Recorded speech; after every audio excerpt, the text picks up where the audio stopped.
On the Go Media proudly presents Between the Ropes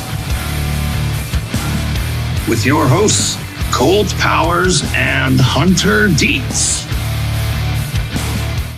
Welcome back to Between the Ropes. My name is Hunter Dietz. This is Colt Powers, and today we are getting to talk to a real legend of the business, one of the fabulous Freebirds himself, gorgeous Jimmy Garvin. Jimmy, how are you doing today? Doing fine, gentlemen. Hope y'all are doing good. Doing Absolutely. very well. Very well. Good. That's great. Well, you are going to be going into the George Tragos Thesz Professional Wrestling Hall of Fame in Waterloo this July. We've been able to talk to a couple of the other inductees. Before we get started, how did that come about?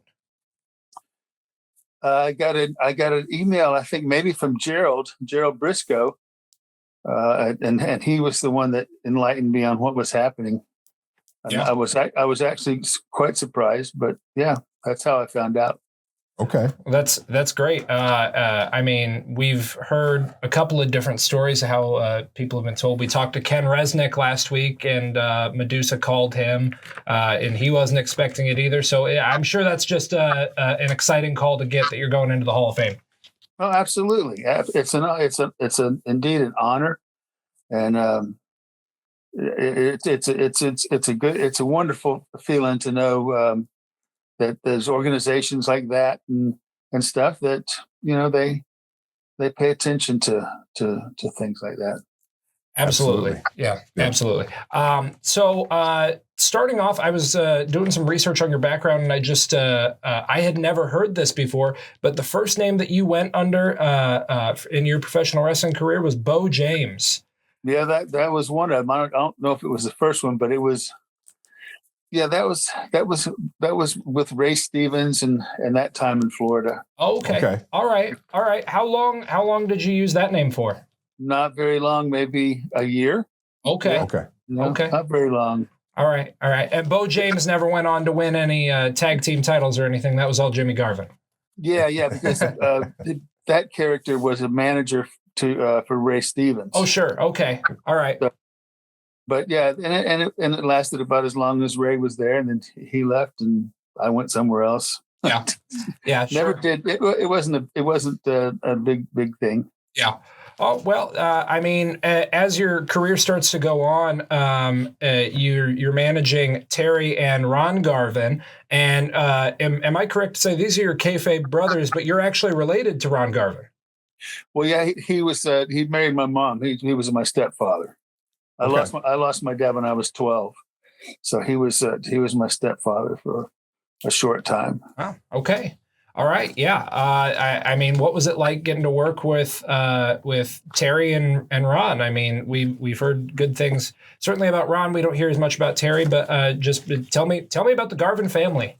Well, at that time I was 17 years old or 18 years old, just breaking in. Professional wrestling. So it was all strange to me to start with. I mean, but Ronnie and I, we were never really, really close. We worked together and stuff, but no, it wasn't nothing that wasn't very exciting either, to be honest with you. I think that we went from work for Nick Goulas in Tennessee and stuff like that. So, I mean, yeah, no, that was just a warm-up thing, I guess. Sure. So if we back up just a pinch, what was your training or how did you get really into pro wrestling? My dad had a apartment complex, a small one. I call it apartment complex. It was really a large. It was a good large house, but it had an apartment to the side of it. It had like a 2-bedroom, 1-bath apartment connected to part of it. Then upstairs was a apartment, and then in the back was an apartment. But it was a really nice place, and it was always rented and stuff. And Joe Scarpa is the first wrestler that rented there. Later on, I mean, John Studd, what's his name? Bruiser Brody. A ton of guys stayed there. It was a really great place.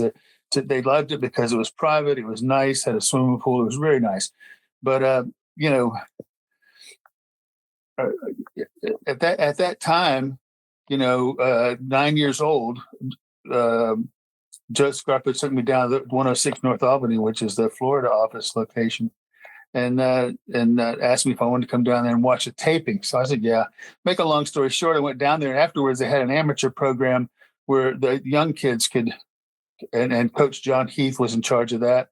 And it was a really nice program for young athletes, young amateur wrestlers. So that's how I initially got started in the ring, was at 106 North Albany in Tampa as an amateur. And then I did that through for the next few years. Before my dad passed away, he built about a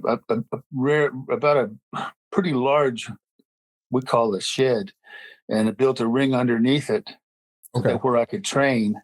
And I used that for training. So from 9, 10, 11, 12, I wrestled pretty seriously as an amateur. And then he passed away when I was the latter part of 12, and so on and so forth. So then I always stayed with amateur wrestling through school, through junior high school. And, then I turned pro when I was 17 and just tried to cut my teeth best way I could. I went to Phoenix, Arizona for Ernie Mohammed, November 1st, 1969. And that's where I cut my teeth. So you went from New York out to Phoenix. From Florida out to Arizona. Yeah. Or Florida. Yeah. Okay. All right. Wow. So then we heard a little bit about it from, we talked to Tony Richards a couple weeks ago, another one of your fellow inductees this year. He was talking about the Florida territory in the 70s. Again, we don't hear a lot about the Florida territory. We hear about the AWA some and obviously the WWF, but tell us a little bit about Florida. Florida, everybody liked to come to Florida. The weather was usually always great, and fishing was good. And it's kind of like the Larry Kazaboski territory in North Bay, Ontario, way up north, 200 miles north of Toronto. But everybody liked to come up there in the summertime because the fishing was good. And, it was a great place to spend the summer. Florida kind of had that reputation, too. It was a great place to spend any time of the year. It's pretty decent weather. And Eddie Graham had a good operation. And it was a lot of big talent, spent the summers there. I can't go through all the names, but they all passed through Florida, if even just for the summer. And then they went back to wherever they were from. Mm-hmm. Okay. But it was a great territory, and it was steeped in the good amateur. It was good background wrestling. It wasn't most of the people out of Florida knew how to wrestle too. Well, and you were an amateur wrestler coming up, weren't you? Yeah, from 9 until I turned pro. Did that wind up helping you a lot, you feel, in your in your pro career? Because the fundamentals of like mat-based grappling and such, I mean, was that a big help to you, you feel? Enormous help in the field of discipline. Yeah. If you have good discipline, you can do anything pretty much. So the younger times when I was wrestling as an amateur, practiced discipline, and I had pretty good discipline. So it passed on into my professional career. Yeah. And it's like anything else, anybody started at the bottom. I mean, it wasn't nothing great going on when I got started. Yeah. Ernie Mohammed was paying me $20 a night, and shoot. Yeah. So when you're working in Florida and you've become a pro wrestler, tell us a little bit about Eddie Graham. Some people have said that he was maybe one of the most underrated bookers of that time. Would you agree with that? Yeah, if they were gonna, if anybody really wanted to sit down and say they didn't think Eddie Graham had a genius mind, I'd hate to have that conversation, because everybody that I knew that Eddie Graham pretty much had a good mind for the business. Sure. I mean, he just did, but that's all there is to it. It's like Dusty Rhodes, he didn't maybe have a lot of things, but he had a good mind for the business. And so, yeah. Well, and when you're we're talking the 70s and 80s here. Your manager at one point is JJ Dillon. What's it like working with JJ? Another one, a great mind for the business, right? Yeah, JJ was great to travel with, fun guy. Had a lot of laughs with him. We had a good time on the road, and he was smart too. He was a good guy. He taught me a bit. We did, it was a good time in Florida. Sometimes maybe a little too good a time. Sure. Yeah, absolutely. Did you have something there? You got No. I've just got stuff kind of highlighted as we go along here. Okay. So I'm just you got better than I do. I couldn't find a highlighter. No. So a couple of your valets though over the year, there was Sunshine, and then Sunshine 2, and then Precious. Can you kind of walk us through Jimmy Garvin's valets? Yeah, the first one was I was connected with through Eddie Graham and JJ Dillon. The first Sunshine, and I didn't know she was okay, but she just wasn't working out, and It wasn't very good for me too. With Patty being home, and then like I think I've said it before, or it's been on film. The limo would pull up, and the other Sunshine would get out and come in, and away we would go. That didn't get over good at home, so we had to make some modifications, and that's where my cousin came involved. Okay. That was the other Sunshine. Okay. And then that's the one that went to Texas in 84, latter part of 83, 84. And she stayed for a while. And then, but her and Buddy Roberts, they like to sit around and drink Jack Daniels too much. So yeah, she was young, she was young and I was responsible for her. So yeah, sure. I couldn't have her doing that on a regular basis by no means. But she was great. I mean, I left there. Patty and I left there because I brought Patty in because the gimmick was so hot. I had to have some valet. So my wife said first she told me go to hell, but later after I begged her for a while, she said okay, we'll do it for just a bit. So and then it went from there. Then we took off from there. I went to the AWA, and the rest is history. Yeah. Wow. Well, and you mentioned World Class in there. When you were in Texas, you got to work with the Von Erichs, specifically working a program with David Von Erich. Obviously, the Von Erich family, legendary family in wrestling. How were they to work with? How was David in just that whole time period? David was one of the reasons why I ended up there, because he was in Florida at the time. And he's the one that said, when you finish your run here, give me a call and we'll do something in Dallas. And I said, okay. So when I finished up in Florida, that was the reason I went to Texas, was because of David. So, and then right after that, he went to Japan on a tour. And of course, we all know the deal there. I stayed there about a little over a year. The boys were okay. They did their thing. Texas was a wild time because the Freebirds were there too, but that's a whole nother story. Right. The Freebirds that you wind up getting involved with a little later in the story. Yeah. A tad bit. Yeah. Yeah. There is one particular segment in this David Von Erich story that I want to touch on, and you may know where I'm going with this. But you wind up losing a match to David Von Erich, and you and Sunshine have to do ranch duties while David is just relaxing. That's a fun segment right there. How'd that story kind of come about? That was a combination of myself and Michael. We used to get together on a regular basis and talk about ideas and kick things back and forth. Kenny Mantell was pretty an important figure at that time, but Michael and I discussed most of our own angles. We did ourselves. And that was a lot of it, Michael and I, like with everything else that we did, kind of talked about it, had a few Jack and Cokes over it and came up with the idea. And then it worked quite well. And then that started all the vignette stuff, because that was the first one. And then after that, there was all kinds of them made out of Dallas. And then they went, that carried across the country. But that was like that was the first one anyway. Sure. So do you feel kind of like later on in the following years when you'd see vignettes all over wrestling TV, is there a little part of you that's like, I helped start that? No, it's really just it's a progression of anything. Everything changes over time, and I never was one to say anything about anything that we did. It was part of the business. It was part of doing it. I was glad to be a part of it. And Texas Stadium was a good event, and everybody was pretty happy about that. I still think that's probably the second largest crowd ever.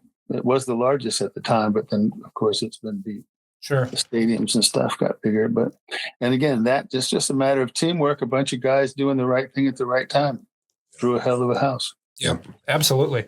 And you wind up leaving World Class after you lose a loser leaves town cage match, and you wind up going to the AWA.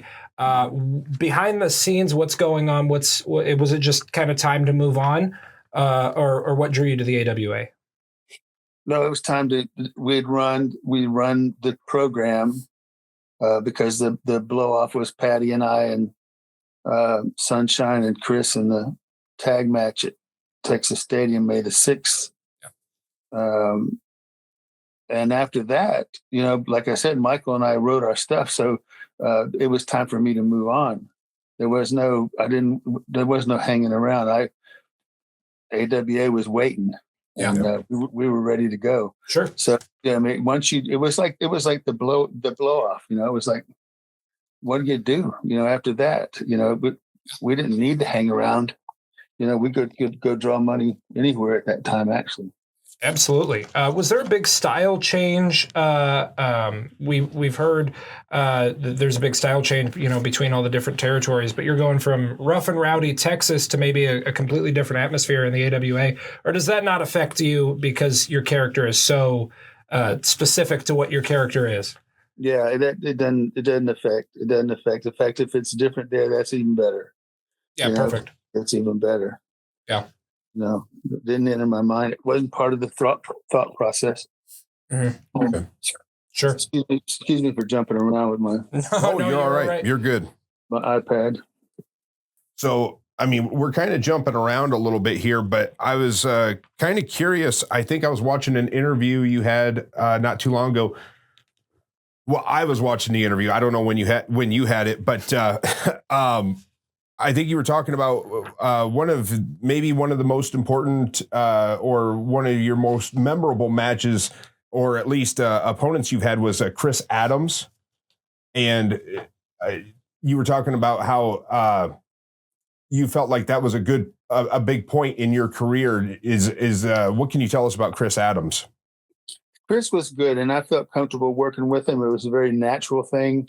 For him, it was his first real enormous push in a territory like Texas, and he was easy to work with.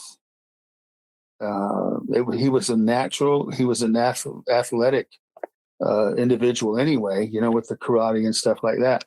So it was that part. It was all good. He could dance, no matter what kind of music. So. Yeah. It was a real good combination, and the storyline just carried such a the storyline with the Valets. Yeah, it carried such weight that Chris and I could have went out there and sat and grabbed a headlock and sat down, and it's still been exciting as hell because the girls would have did something. Yeah, sure. Absolutely. And once you wind up in the AWA, you're in the main event scene. You're challenging for the AWA World Title, the champion Rick Martel, Kerry Von Erich for the Texas Heavyweight Championship at Super Clash. Is there a point around 84, 85 when you feel like, oh man, like I've made it. I'm in a main event everywhere I go? No, I never thought that way. You're too humble. Well, I just didn't. I really didn't. I didn't. I figured I'm just doing what I'm doing what I do because. Am I surprised it was main events? No, that's what I was trying to do. So I'm just where the plan was it was made for in the beginning, was to do the best I could and get as top as I could get. I didn't care about the world title. I wasn't a world champion. I didn't want to be world champion. So it's not my deal. So, better on the chase maybe than actually holding the title. Yeah, I could care less for that. Yeah. Well, and we'll continue to jump around a little bit, but I just have to ask because it's the part I know the best and the part I want to hear the most about. You wind up getting hooked up with the Freebirds at some point. You and Michael Hayes are friends ahead of your time becoming a Freebird. Is that kind of how all that started, or how do you become a Freebird, and when did you and Michael become friends? It was sometime in we met in Georgia, in Atlanta. Somebody's birthday party, and I forgot what year it was, and it don't matter, but we met then and kicked it off right away naturally, became friends and stayed in touch and stuff like that. And then years later ran into him, I ran into him in Dallas too, but they didn't do too good there, but getting in trouble now and then, but that's another story too. Michael and I, I think I've said it a couple of times on the road too. When I met Michael in Atlanta, and then we went on from there. That's when I was a Freebird too. Before I met Michael, we just didn't know it. Sure. So that's kind of how that's where the closeness came, and it was just a natural thing. And Michael and I just bonded from there. I guess I kind of lost a little bit track on what the question was, but well, you become a Freebird on screen in the late '80s. I don't have the exact date here. '89, I believe, in Crockett. How does that story kind of come about? And it's just kind of sort of a point where it's like, hey, we've been riding together forever. We are Freebirds. This guy's part of it. Well, yeah, when Buddy, when Buddy happened with Buddy and everything, they needed that third person, and I was the one that made the most sense, I guess. Yeah. So that's where, that was a pay-per-view out of Fayetteville or something for Crockett. I think it was, but yeah. I've got. Was that Clash of the Champions? I think it was. Yep. Clash that of the was the first 7. time, and it was just a natural thing for me to take Buddy's place. Sure. Yeah. Absolutely. Also, in this around this time period, like I said, we're kind of jumping all over the place. You're feuding with Flair and the Four Horsemen. How much of an easy night is it, I guess, to work with Ric Flair, because they say he could make a mop look good. Is it an easy night, or is he pushing you to your limit and you're going a long night? No, it's easy. It's easy. Most of the time, it was easy because it was quite repetitive. Yeah. That's just the way that worked with him. But it was easy. The angle was good too. It was just a natural thing. With the Precious thing, again, it really took front row to what Rick and I could do in the ring. The fact that he was trying to get Precious all along, that we couldn't follow that. Sure. So him and I wrestling in the ring. Okay, but the people really wanted to know what the heck is going to happen next with him and her type of thing. Right. Yeah, absolutely. Well, you early in your run with Crockett here, Jim Cornette throws a fireball at your face, or at Ron's face, and kind of you. There's this feud with Jim Cornette that is going on with Ron, and you're involved in that. Did you enjoy working with Jim Cornette? I mean, people have seemed to be kind of back and forth on him over the years. Yeah, him and I really didn't do well together. We just didn't mix well. Yep. And that's okay. I understand that. I hold nothing against him. We just didn't mix well, Sure. For whatever reason. He's a decent guy. I don't have nothing bad to say about him.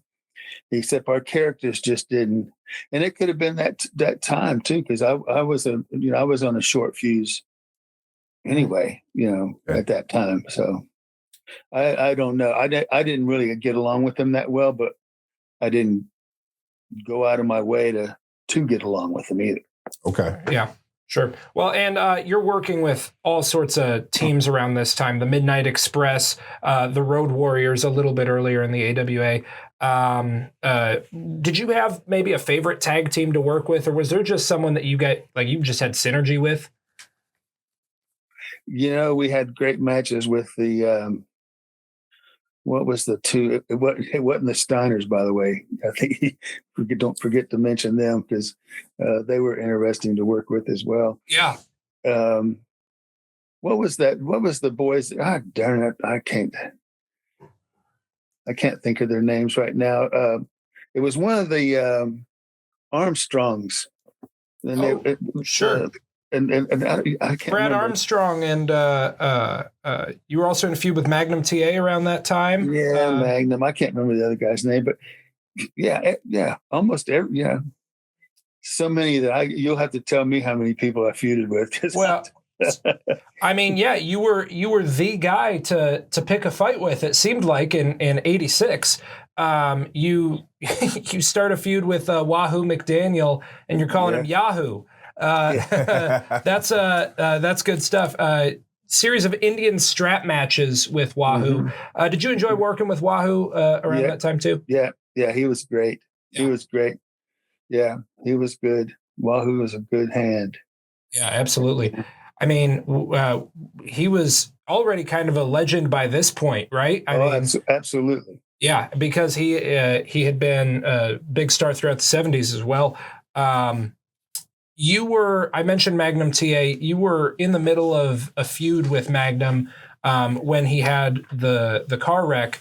What was going to be the progression of that story, if you remember, or how were things going to go? And then when you found out the news, I mean, that had to have just been heartbreaking. Absolutely. The Magnum and I still talk on a regular basis, and we still, every once in a while, we'll go, man, we could have had some fun with that one, referring to the angle that was getting ready to happen, like in the next day or two, with Patty and I and Magnum, would have been probably the largest angle ever with Patty and I. Would have been with Magnum, because we had some good story stuff coming out of there as far as what was planned. And, luckily too, we had, Dusty was the booker and he liked Magnum. So we knew he wasn't going to blow that up. Yeah, no. So we had his backing by accident, but no, it was going to be huge. It was going to be huge. Yeah. And we had it all lined up. It was ready. It was cocked and ready to go. And then he had that thing happen to him. And I wrestled him that night in Greenville, South Carolina. Oh, really? Oh, yeah. So in turn, you were Magnum's last opponent. Yeah, I was, without a shadow of a doubt. I wrestled him in Greenville, South Carolina. We were setting up for the start of an angle that would have been bigger than anything I did in Texas, bigger than anything I did in AWA. It was going to be a monumental angle. So how does that kind of change your trajectory? If you're starting on this really big angle, everything happens with Magnum. It's kind of back to square one, not to dismiss anything happening with Magnum, but then just in terms of you on TV. There's always, the way I guess that luckily, if the Magnum thing, obviously, if it, let's say we didn't know it, and if it wasn't going to, there was always somebody that I could do an angle with. I don't mean to sound crazy or weird about that, but I don't remember who it was. I don't remember who I got into an angle with after Magnum, but I bet I did, and I bet it probably went pretty good too. Yeah, I don't remember who it was. It looks like from the timeline I've got here, that's when the feud with Cornette and the Midnight Express start is shortly after that. Yeah, because then it becomes a Freebird thing then, right? Right, yeah. Because then Flair and Kevin Sullivan get involved, and then the Freebirds get involved. And what a rolling story from you're involved with the Midnight Express to then Ric Flair, and you're in world title matches. You're working with Kevin Sullivan, and then that was a big one with Kevin too. Well, absolutely. Yeah. Tell us a little bit about Kevin, because it was just I can't recall a whole lot about it off the top of my head, except he was a great guy to work with. He too had a great mind for the business. Mm-hmm. There's no doubt. Sure. And he went on to prove that. But yeah, he was, the Patty angle with him was huge as well. That was, I don't remember how far we took that, or if we even took it all the way. But that was huge too. In that time period, anything we touched was going to be huge. That's just the way it was, because the valet thing was. That was when there wasn't no girls there was no valets at the time. But sure, yeah. Randy Savage, that's because Vince called him. When I left Dallas, he wanted me to come to New York. This was before Randy Savage was created with Miss Elizabeth, and I told him no. I went to AWA instead, and then that's when he created the Miss Elizabeth, the Randy Savage thing. So Miss Elizabeth and Randy Savage is kind of a recreation of what you were already doing. Mm-hmm. Wow, that's interesting. I didn't know that. That's. Well, and it's funny how the way some things happen and that. So, yeah.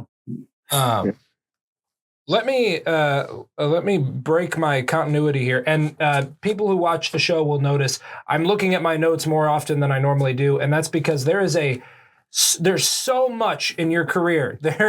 You have done so much. I don't want to miss anything, and there's just incredible amount to go over here. But you were in the first ever Tower of Doom match. And that was my own creation. It was. It was it. Yeah, the Tower of Doom sure was. Well, how do you come up with that? Well, it just it's like it's a creative thing. I mean, it just after being in the business for so many years, at the time it was just a creative thought. Well, and I think Michael was in on that with the conversation with that too. I can't remember. I can't remember what it was. That would make sense with the timeline here. For those of you who are watching and don't know, the Tower of Doom match, three cages stacked up on top of each other, and a member of each team would start climbing a ladder facing off in the top cage. And every few minutes, new members from each team would enter the top cage in a similar fashion, and continuing to work down. Sounds a little bit similar to the War Games that winds up happening around this time as well, right? Yeah, it was the War Games an NWA thing, or that wasn't a Vince thing, was it? No, that was NWA. Yeah. Yeah. And I think the Tower thing. I think at least the one we did in Baltimore. I think we started at the bottom and worked at the top because Patty was at the top of the cage. Okay. I'm pretty sure. Okay.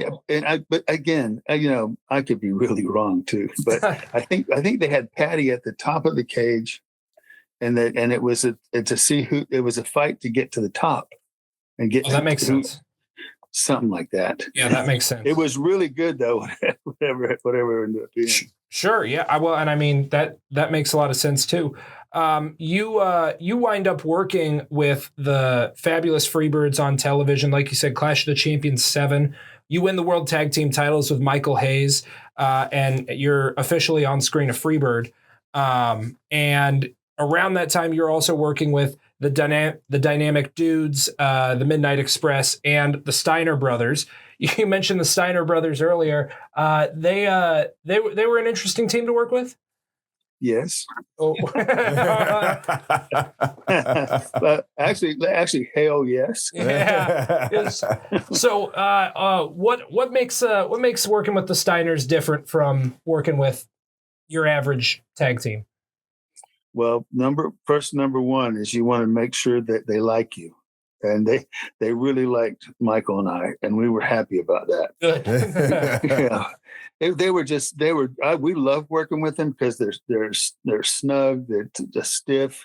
That's okay. They're not going to really on purpose break your bones or do anything. You might think that's going to happen to you, but it don't. They're really. I respect them a lot. I have an enormous amount of respect for the intensity that they have and stuff. But it was always interesting because, they could put you in positions that you were never in and throw you further than you've ever been thrown. Well, and some of those moves that they're doing are pretty flashy and new for the time. I mean, whether it's the Frankensteiner or Steiner recliner, stuff like that. I mean, that's all brand new at the time. Yeah, and they were intense. They were intense too. It was interesting. I'm glad they liked us. I would be glad about that too. I see you got something highlighted around where we're at here. Yeah, I was. I had it highlighted about just that you were the newest member of the Freebirds, winning World Tag Team titles with Hayes at Clash of the Champions 7. But kind of going. My train of thought is a little bit all over the place, and my curiosity gets to me sometimes. But talking about some of the moves is what reminded me. Yeah. You had a couple of finishers. You used the Brainbuster and you used the DDT. I kind of curious of what you think of. So back when we enjoyed wrestling a little bit more sometimes, those were finishing moves. Those, DDT was you were done. You didn't kick out of that. You're not getting up from that. And nowadays that's just something in the repertoire that you just, how do you feel about some of the moves how they've evolved that, like a Brainbuster or a DDT, those were finishers and nowadays they're, just part of how do you feel about some of that? That's just the progression or regression of wrestling in today's world compared in my times. It's certainly not the same, but that's okay. Nothing's the same. I'm not in a narrowed mind to think that things don't change. Everything changes, and wrestling's is not immune to that. It's enormously different than in my day. So they kick out of everything. They don't selling is a lost art. Yeah. Nobody can sell. They don't know how to sell in a whole. I'm not saying in the individual or anything like that. As a whole, wrestling, they don't know how to sell, and whatever. They're making tons of money, and they don't have to know how to sell, obviously. So on that part, it's hard to knock it. They're making a lot more money than I was making when I was in it, and that's okay. And that's okay too. That's good. I'm glad for them. Yep. But it's just the different times. Yeah. So when you came up with your finishers, what inspired you to use those for your finishers? Well, first the Brainbuster, that was Carl Cox when I was managing him. That's where I got the Brainbuster from. Okay. Because I used that in Florida too. The DDT was a Jake the Snake thing. Yep. So that's where I got those. Okay. So using them, sometimes we hear like nowadays people, if you're using a finisher, like if you were using a DDT, they wouldn't let me use the DDT. Was that anything back when you were wrestling that, people would frown upon it or? Yeah. And I guess what makes it work the way it works, I think that the way it works that makes it work is that Jake wasn't in the territory at the time. Okay. Yeah. The Brainbuster Carl Cox, when I did use it, he wasn't in the territory that I was in. So I respectfully didn't use it anywhere near him or around him to take anything away from him. Yep. Very cool. And Carl Cox pretty much told me I could do whatever I wanted. I could use it if I wanted to. That him and I was good buddies and stuff. That's and awesome. DDT, I don't think Jake cared. A lot of people use the DDT when you think about it. Oh yeah. Yeah. Because Jake made it. Nobody did it as good as Jake. Right. But a lot of people used it because it was a good move. Yeah. And it was used usually as a finisher. It wasn't a high spot. Right.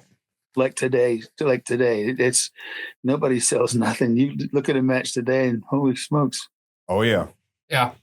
I'm not knocking them either. I swear I'm not one of those kind of guys. I hope they make good for them. It just goes to show how different it is now from 100%. when it was in the 80s. When we're looking at this time, you're a Freebird. You guys start winning a lot of titles, and you've got the gold frequently.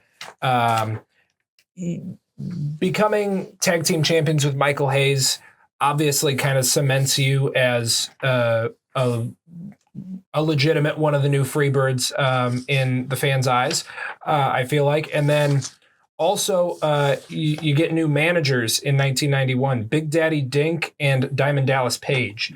Tell us a little bit about Dallas. I don't know much about Big Daddy Dink either, but we've heard about Dallas. Well, we got Dallas. Dallas came in the territory and he was looking for something to do. He was managing a bar or something down in Florida. And pretty soon he's going to have to go back to doing that if we didn't find something for him to do.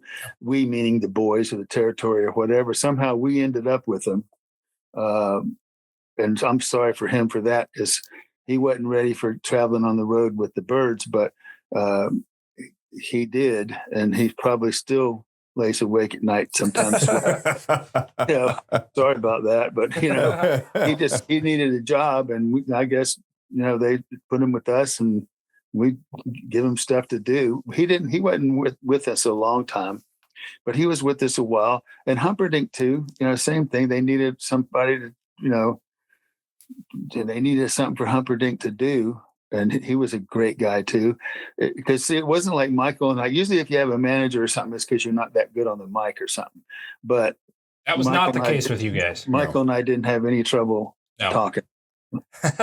Not at all. I do want to ask because the people who watch this podcast would get angry with me if I didn't ask. What was it like partying as a Freebird? You probably can't tell me everything, but all of the stories that we have heard and the way that Michael Hayes has alluded to things. I don't know. He still dresses like a free, once a Freebird, always a Freebird, I guess. But tell us a little bit about the behind the scenes of the Fabulous Freebirds. I can't. I'll get arrested. No, I don't. I mean, Michael and I, we didn't have no rules. We didn't really care too much. Sure. We didn't. No. I mean, I don't know how to explain it to you. We just that was we did whatever. But I can't get into detail. I really can't. We did it. We did everything we wanted to do. We did it. I mean, I don't know.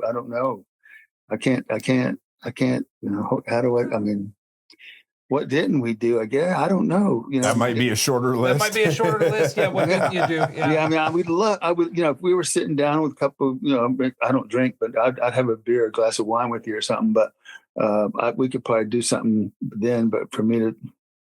I don't know. I can't say anything now. Can't say it publicly. I understand. Can't do it on camera. The police would be at my door saying, we're wondering where you went. We will save that story for when we're at the hall. That will be a fun. Yeah, absolutely. And that's a good thing. Now, don't forget that now. And then I can tell you some good stories. I'm excited now. We're looking forward to it. And I'm sorry I can't tell them now, but we understand. Yeah. We get it.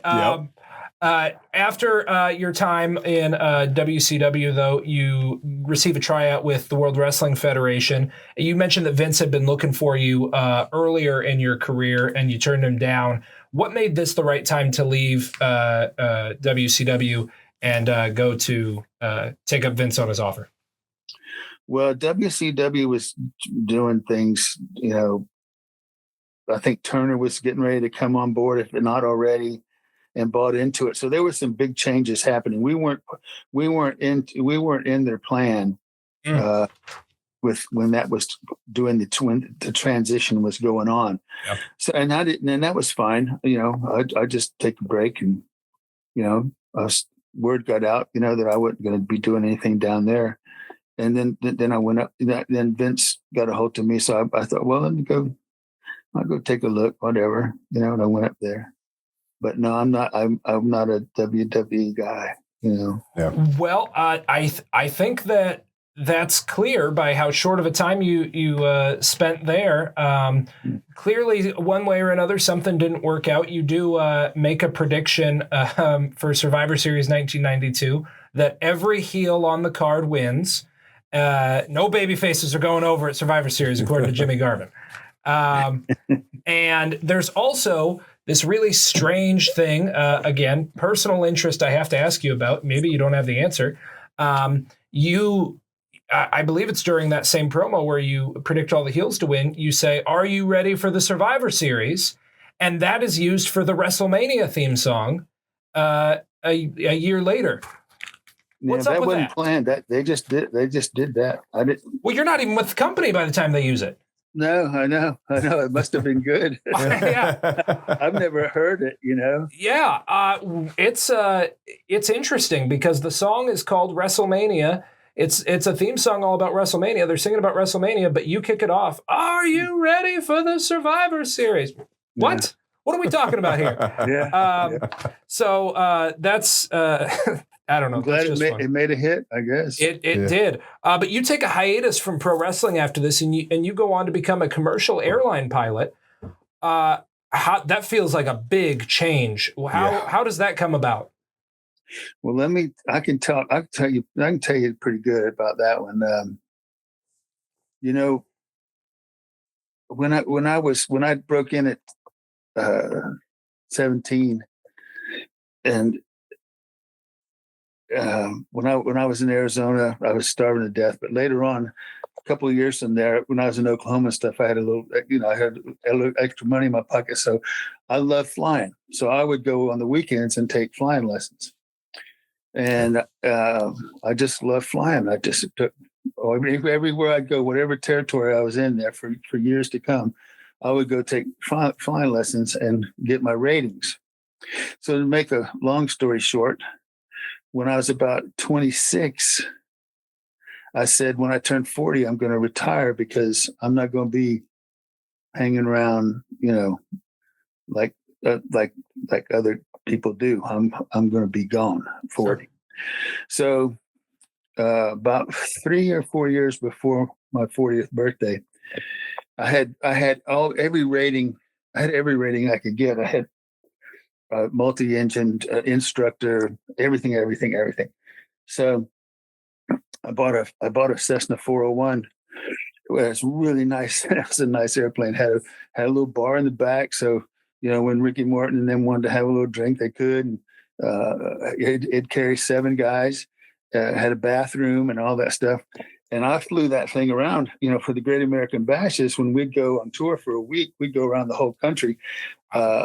I'd ask the office how much are they spending on the tickets for these 6-7 guys to go around this loop around the whole country for a week.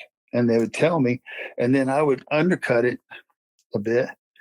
And then they would pay me to take, Ricky and Robert or Bobby Eaton was a main guy on our flights. Ricky and Robert were a lot because, you're welcome to do anything you want to do on there. We had oxygen up front, and so it was a pretty nice way for them to travel, and the plane was making money, and I was racking up more time. So anyway, long story short, when I quit at 40, I had probably 6,000 hours, I guess, and everything. And I went to, I got a job teaching at Rock Hill, South Carolina, at the airport. I was teaching flying, and that was pretty boring. So I went from there, and then I flew freight for a while, and then that was dangerous because there was no rules. So I lived through that, and then I went to U.S. Air, and then Midway, and then Midway went under at 9/11 in 01. And so right before that, I had got an offer to go fly for Warren Buffett out of Columbus, Georgia, Columbus, Ohio, NetJets Aviation, which Warren Buffett owns. And I got an interview with them and flew and got hired with them in 01 and flew with them for like 20 years. I retired from them after 20 years. And I had a great career. So that's the flying thing. That's how that worked. That's awesome. I'm actually more of an aviator in my heart than I am a wrestler. The wrestling thing it did good for me. It enabled me to do, a lot of things, and but the flying thing, that was the bomb too. And the wrestling was good too. It was good to me, but the flying thing was the NetJets thing for 20 years was the icing on the cake. I retired when I was 60, and I retired when I was 65. Okay. Wow, that's a great story. I had no idea about any of that. That's two great careers. Two great careers back to back. Absolutely, unbelievable. Really, I'm so blessed. That would have to be said first and foremost of anything that anybody ever wanted to write about me, is the fact that I have been so blessed to still be alive. For one, I'm real grateful for that. Running around the world with Michael Hayes sometimes was a tad bit dangerous, but I seem like everything's okay. So I guess he's got a plan for me, something down the road. Yeah. But I had a magnificent wrestling career too. I really had a great wrestling career. Really did. Yeah. I quit at the right time. I saved my money. Yep. I wasn't silly. I'm grateful. I really am grateful.